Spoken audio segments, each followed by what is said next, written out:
Hi and welcome back to the ezeep API Postman video series. In this video, we're going to get an array of printers. So in the last video, we got our access token using our authorization code.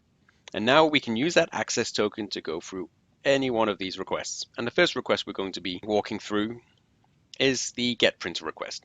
So the get printer request should return an array of all of the printers that we have access to.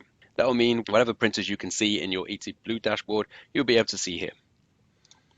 And we will need the access token to get that. So let's take a look at what we need. We don't need a lot. We just need our URL here, which is a get request. And that's already set as a get request. But what we need is we need to add a header. So there's already some headers hidden, but we're going to add another one called authorization. Because according to this, we need to add an authorization, and then we need to add a bearer token, which will be our access token here. So we can just copy and paste this authorization, and then the value will be bearer, if I can spell correctly. And we need the access token, which we already got from the last videos. So to access this, you have double curly brackets, and we'll just see how this is spelled. Should be, yes, access underscore token. Okay.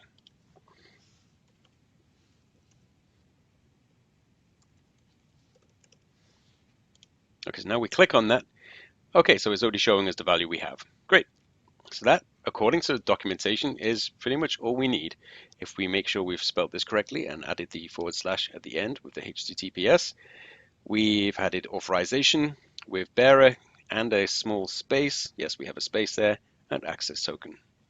Okay, so when we send this request now, we should receive an array of the printers we have available. Let's see if it works. Okay, so that worked. I only actually have one printer added into this account at the moment, so we won't see a whole list, but that doesn't matter. We still see that it's an array and it has one object in there, which is a printer with the attributes ID, location, and the name of my HP printer. And we need this ID here because in the next request, we're going to send a request to get specific properties with this ID.